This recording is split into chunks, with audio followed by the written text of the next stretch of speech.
Hello बच्चों, सभी बच्चों को गुड मॉर्निंग। आज हमारे पास है क्लास 12 का मैथ का बैच। आज हम पढ़ने जा रहे हैं वर्धमान और ह्रासमान फलन। ठीक है, तो आज हम वर्धमान और ह्रास फलन देखेंगे, एकदम बेसिक से जड़ से उखाड़ फेंकेंगे उसको। ठीक है, तो स्टार्ट करते हैं। वर्धमान और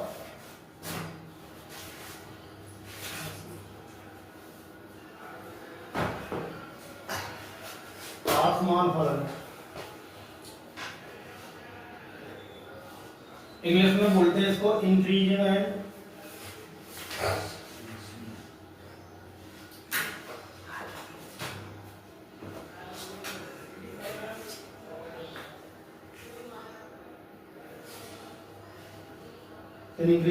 डिक्रीजिंग फंक्शन।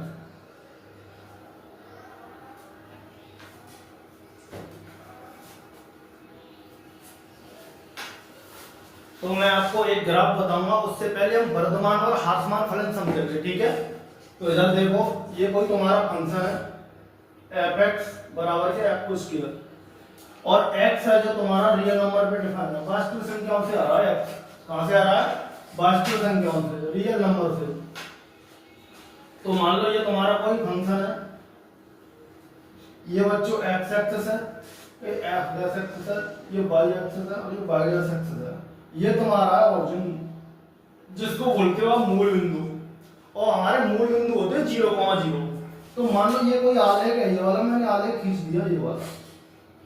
तो हम मूल बिंदु के सापेक्ष इसकी चेक करेंगे वर्धमान फलन कहाँ होगा और ह्रासमान फलन कहाँ होगा। तो हमारा इधर देखो, दाईं तरफ देखो, दाईं तरफ के आलेख को देखो कि ये मूल बिंदु के सापेक्ष जैसे जैसे हम बाएं से दाएं की तरफ चलेंगे तो आलेख की ऊंचाई बढ़ती जा रही है। क्या करती जा रही है? बढ़ती जा रही है। मूल बिंदु के सापेक्ष बाईं ओर से बाएं से दाएं चलने पर आलेख की ऊंचाई बढ़ती जा रही है। तो आलेख की ऊंचाई बढ़ती जा रही है, तो इस स्थिति में फलन का मान होगा वर्धमान। ठीक है, और दाएं तरफ देखो, सॉरी बाएं तरफ देखेंगे, बाएं तरफ को मूल बिंदु के सापेक्ष देंगे, बाएं से दाएं चलने पर, बाएं से दाएं चलने पर आलेख की ऊंचाई घटती जा रही है। इस स्थिति में होगा हमारा ह्रासमान फलन। ठीक है, तो यहां से बाएं से दाएं जाने पर एक्स एक्सिस ये पॉजिटिव एक्सिस होता है तुम्हारा, ये नेगेटिव एक्सिस होता है।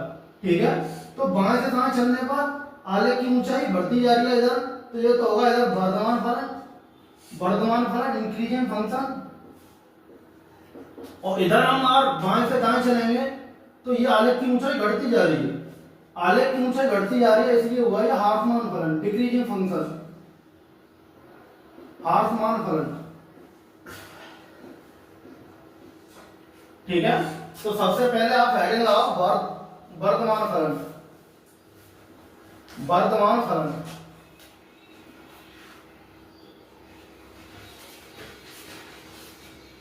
वर्धमान फलन पहले हम कॉन्सेप्ट क्लियर करेंगे, उसके बाद प्रश्नावली देखेंगे 1-2, और एक एक क्वेश्चन बढ़िया तरह से समझेंगे। ठीक है, टेंशन ना लो, बिल्कुल जड़ से बाहर फेंकूंगा।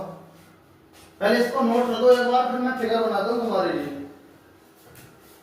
जल्दी नोट करो फटाफट।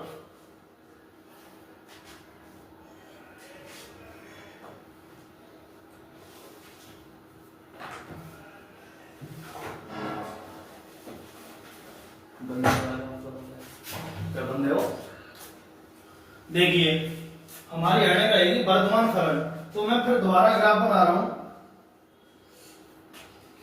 ये तुम्हारा एक्स एक्सिस है, ये तुम्हारा एफ डैश एक्सिस है, ये y अच्छा है, ये y डैश अच्छा तुम्हारा, ये मूल बिंदु है। तो वर्धमान फलन हमेशा देखिए, ये तुम्हारा ये पहले तो ये ग्राफ बढ़ता जा रहा है, फिर यहाँ पे स्तर हुआ, ठीक है, स्तर हुआ और फिर बढ़ गया, तो इस फलन का नाम देंगे हम वर्धमान फलन। तो मान लो कोई दो पॉइंट है, यदि x1 less than equal to x2, यहाँ पे दो पॉइंट लेंगे, मान लो एक पॉइंट मैंने ये ले लिया और एक पॉइंट ये ले लिया, ये तुम्हारा पॉइंट x1 है और ये तुम्हारा x2 है। ठीक है, यदि x1 less than equal to x2, तो function x1 greater then x2, अगर ऐसी स्थिति मिली तुम्हें, function x1 greater then x2, यानी जो फलन का मान जो होगा तुम्हारा बड़ा होना चाहिए, सॉरी ये इधर देखो ऐसे होना चाहिए। तो इस स्थिति में क्या होगा, तुम्हारा वर्तमान फलन होगा x1 less then to x2, तो function less than equal to function x2 का मान बड़ा आता है, यानी फंक्शन x1 से फंक्शन x2 का मान बड़ा है, ठीक है। ये वाली वैल्यू 3 आए, ये वाली वैल्यू तुम्हारी 2 आए, तो क्या होगा, तुम्हारा वर्तमान फलन होगा, ठीक है। और पॉइंट तुम्हें निकालने पड़ेंगे ये खुले इंटरवल के लिए, खुले अंतराल के लिए। ये पॉइंट कहां से आएंगे,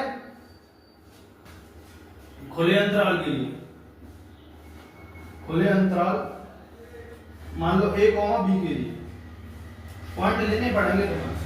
तो ये होगा तुम्हारा, मैं फिर दोबारा बोलता हूं, x1 less then to x2, अगर ये पॉइंट है तो function x1 less than equal to x2, ठीक है।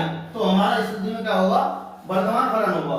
और एक होता है तुम्हारा निरंतर वर्तमान फलन, निरंतर वर्तमान फलन,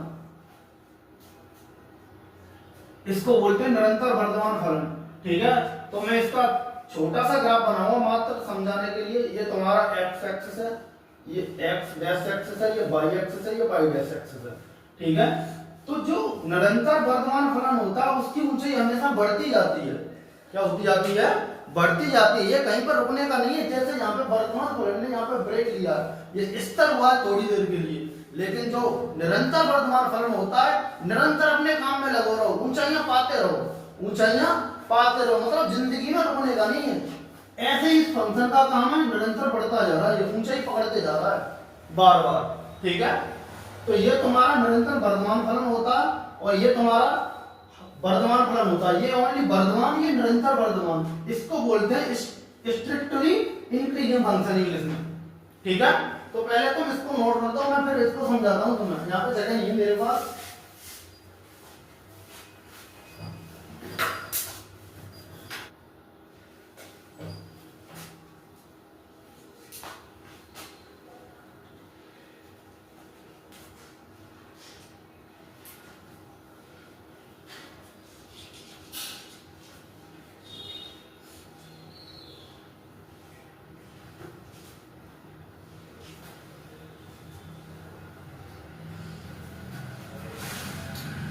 चलो इधर देखो, अब पढ़ेंगे हम निरंतर वर्तमान फलन, निरंतर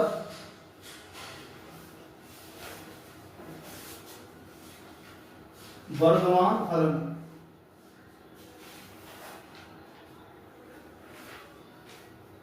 स्ट्रिक्टली इंक्रीजिंग फंक्शन, ठीक है, इंग्लिश में बोला जाता है इसे स्ट्रिक्टली इंक्रीजिंग फंक्शन।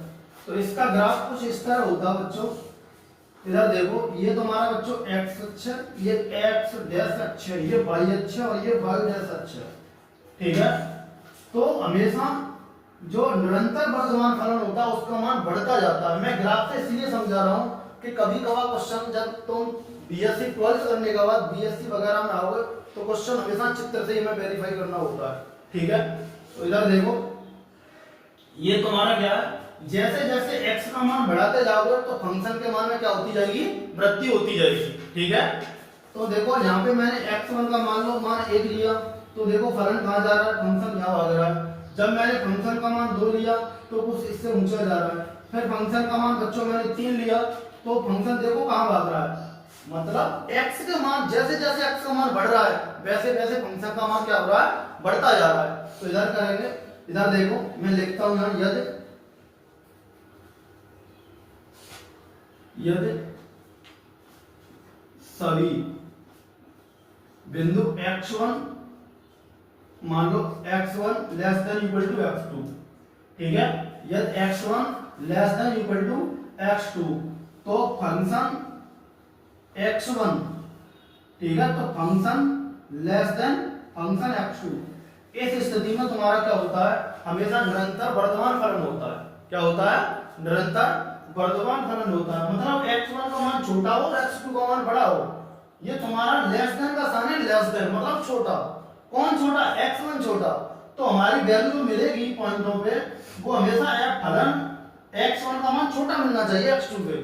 तो इस स्थिति में क्या होगा, निरंतर वर्तमान फलन होगा। अर्थात मैं लिख दे रहा हूं यहाँ पे, पहले इसको नोट करते चलो, मैं यहाँ पे लिख दे रहा हूं हमारे लिए। अर्थात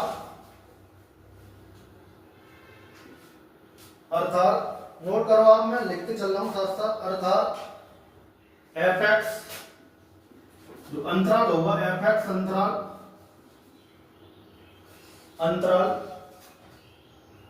ए कॉमा बी में निरंतर वर्तमान होगा, ए कॉमा बी में निरंतर वर्तमान होगा, निरंतर वर्तमान होगा यदि x के मानों में वृद्धि होने पर, यदि x के मानों में वृद्धि होने पर fx का मान, fx के मानों में वृद्धि होती है, fx के मानों में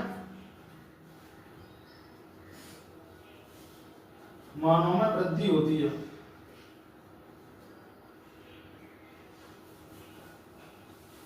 वृद्धि होती है।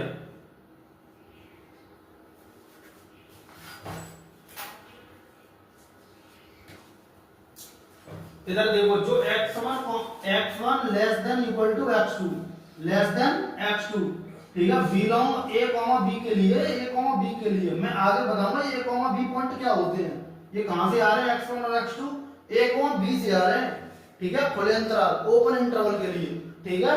अब हम पढ़ेंगे हार्समान फलन, ठीक है, क्या पढ़ेंगे, हार्समान फलन। मैं इसको रफ करता हूं,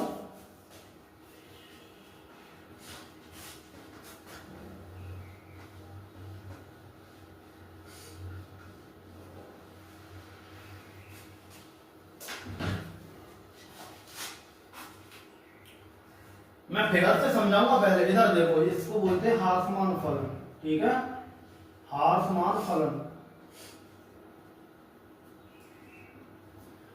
फिर बनाएंगे वही ग्राफ, ये तुम्हारा x अक्ष है, ये तुम्हारा x डैश अक्ष है, ये तुम्हारा बच्चों y अक्ष है, ये तुम्हारा y डैश अक्ष है, ठीक है। तो जो हार्समान का फलन होता है वो बेटा वो फंक्शन होता है, मैं फिगर से बता रहा हूं। तो मान लो इसने यहाँ पे एक कर्व लिया, फिर ऐसे मुड़ा, फिर ऐसे, मतलब इसकी वैल्यू क्या हो रही है, घटती जा रही है। क्या हो रहा है, घटती जा रही है वैल्यू, निरंतर घटती जा रही है। यहाँ पे थोड़ा स्तर हुआ, फिर ऐसे मुड़ा, फिर ये नीचे को, फिर ठीक है।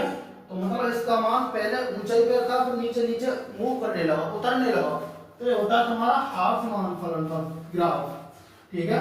तो फिर लगेंगे यहाँ पे हम, इधर देखो पता कैसे लगा, देखो यहाँ पे मान लो 0 है, तो यहाँ पे कहां पर है, बहुत सी ऊंचाई पे, मान लो यहाँ 1 2 3 4 5 लग समथिंग 6 पर। पहले अगर मैं x की वैल्यू 0 ले रहा हूं तो ग्राफ की ऊंचाई कहां पर है, 6 पर, समथिंग 6 पर। फिर मैंने अगर 1 लिया तो ये ऊंचाई करीब और यहाँ पे होगी, ऐसे करके होगी। फिर मैंने अगर 3 ले लिया तो ऐसे होगी, 4 ले लिया तो और नीचे आ गया लाइन, अगर 5 ले ली तो और नीचे आ गया, 6 ले ली तो और नीचे आ गया। तो ऐसे मतलब घटती जा रही है इसकी वैल्यू, क्या हो रहा है, घटती जा रही है इसकी वैल्यू। तो यहाँ लिखेंगे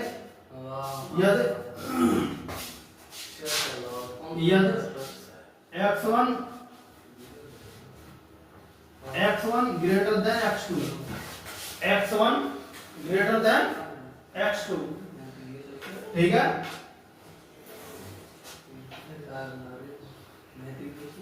x1 नहीं गलत हो गया, x1 less than equal to x2, ठीक है। बिलोंग a कॉमा b के लिए, a कॉमा b के लिए क्या हुआ, function x1 greater than equal to function x2, ठीक है। मतलब फंक्शन x1 की वैल्यू फंक्शन x2 से क्या होनी चाहिए, बड़ी होनी चाहिए या बराबर होनी चाहिए। तो इस स्थिति में क्या होगा, फंक्शन हार्समान फलन कहलाएगा। क्या कहलाएगा, हार्समान फलन डिक्रीजिंग फंक्शन कहलाएगा, डिक्रीजिंग फंक्शन। फिर मैं दोबारा समझा रहा हूं, इधर देखो, यदि x1 less than equal to x2, मतलब x1 छोटा है और x2 बड़ा है, x2 बड़ा है और बिलोंग a कॉमा b के लिए, ओपन इंटरवल के लिए, तो function x1 greater than equal to function x2, मतलब फंक्शन x1 का मान अगर बड़ा आया, ठीक है, तो तुम्हारा फंक्शन क्या कहलाएगा, हार्समान फलन कहलाएगा। क्या कहलाएगा, हार्समान फलन। तो इसको नोट कर दो, मैं फिर तुम्हारा निरंतर हार्समान फलन बताऊंगा, जल्दी नोट करो।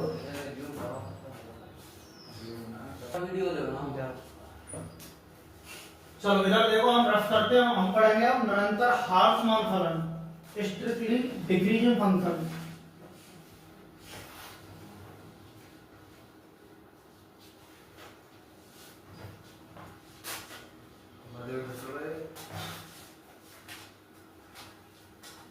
निरंतर हार्समान फलन।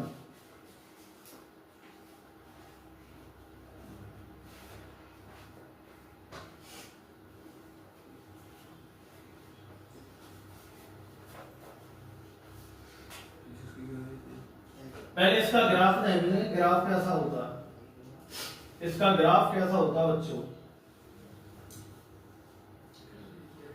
ये तुम्हारा x अक्ष है, ये तुम्हारा x अक्ष है, ये तुम्हारा बच्चों y अक्ष है, ये y अक्ष है, ठीक है। तो इधर देखो, इसकी वैल्यू हमेशा निरंतर घटती चली जा रही है। क्या होता जा रहा है, घटती चली जा रही है, ऐसे, ठीक है। इसकी वैल्यू हमेशा क्या हो रहा है, घटती चली जा रही है। पहले मान लो तुम्हारी बहुत ऊंचाई करती है वैल्यू, ठीक है। अब क्या हो रहा है, जैसे मान लो यहाँ पे तुम्हारा 3 होगा, तो 3 पे वैल्यू कहाँ ले रहा है, समथिंग समथिंग 6 पे ले रहा है, फिर 2 ले लिया, फिर 5 पे लेगा, ऐसे ही यहाँ पे बिल्कुल 0 पे आ जाएगा, तो यहाँ पे वैल्यू बहुत कम लेगा, 0.5 वैल्यू लेगा, फिर नेगेटिव नंबर की तरफ आ जाएगा ग्राफ। तो इसका मतलब होता है फंक्शन का मान लगातार घटता जा रहा है। क्या होता जा रहा है, घटता जा रहा है। तो यहाँ पे लिखेंगे यदि सभी x1 less than equal to x2 belong a, b, open interval के लिए, तो जो फंक्शन का मान आएगा तुम्हारा fx1 ग्रेटर देन fx2,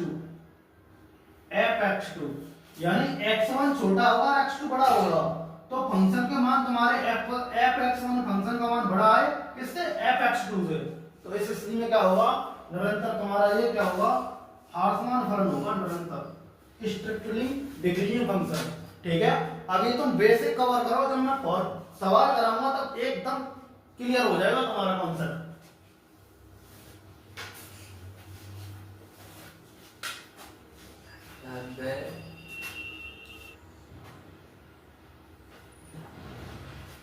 इधर देखो, जो तुम्हारे x1 और x2 पॉइंट है वो तुम्हारे फॉर और एक कंडीशन भी लिखते हैं यहाँ पे, फॉर और x1, x2, ठीक है। x1, x2 जब तुम किताब देखोगे खोल के, तो यहाँ पे एक कंडीशन मिलेगी नीचे, जो x1, x2 सभी के लिए कहां से आएंगे, एक इंटरवल से आएंगे, एक इंटरवल से, ठीक है, एक इंटरवल से आएंगे, ओपन इंटरवल से, ठीक है। तो ये तुम्हारी ये कंडीशन है, ध्यान रखना सभी के लिए, x1 और x2, ठीक है, हर कंडीशन में लिखना है समझिए। और एक तुम्हारा होता है अचर फलन, कांस्टेंट फलन, इसको मैं रफ करता हूं।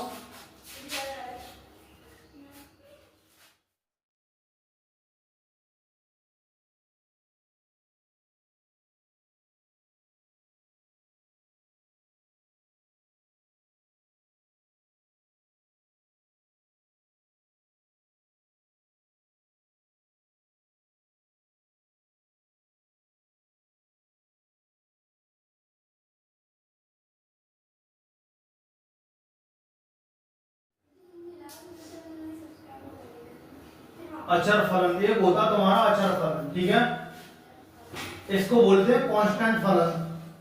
तो ये तुम्हारा बच्चों x अक्ष है, ये x डैश अक्ष है, ये y अक्ष है और ये y डैश अक्ष है, और मैं फंक्शन मान ले रहा हूं y बराबर के 5।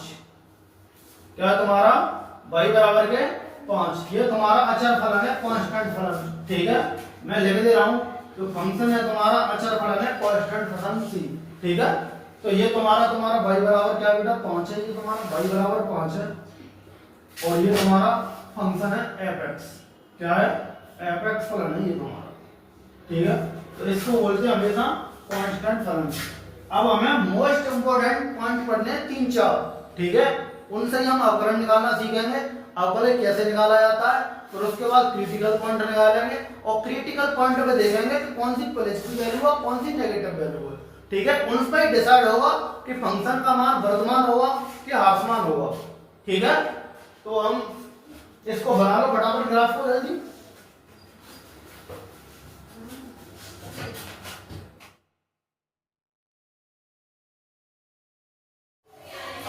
अब आप एक नोट है लगाओ, नोट अब पॉइंट लिखो पहले तो।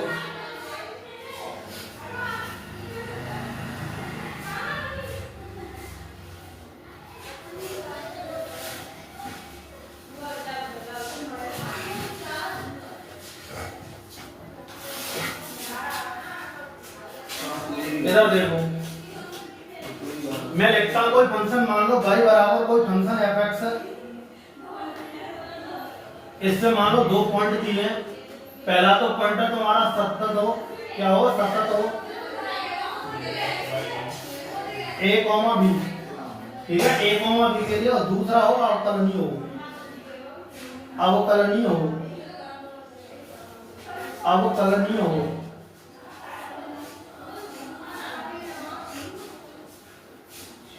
ये तुम्हारा ओपन इंटरवल। मैं सिर्फ एक बिंदु के लिए बात कर रहा हूं, एक इंटरवल के लिए बात कर रहा हूं, a, b के लिए। अब इस पे हम एक कोई पॉइंट लेंगे और मान लो मैंने कोई पॉइंट ले लिया है तुम्हारा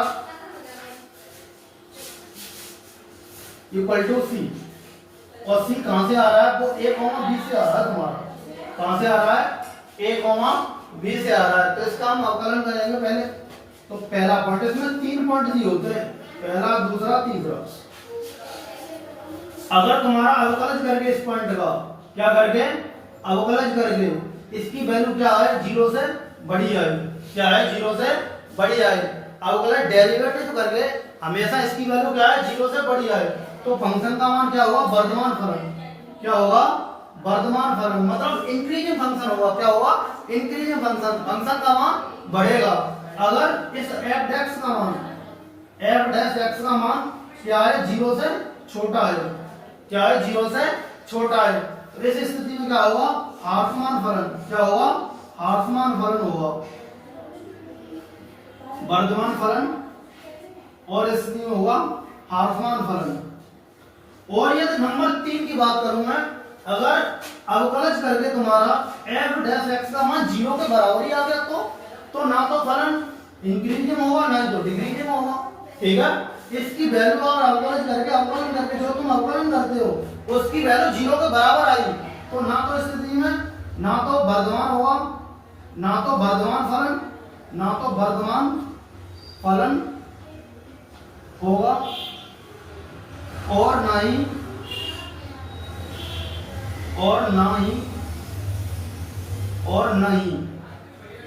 ह्रासमान फलन होगा, ह्रासमान फलन होगा, फलन होगा।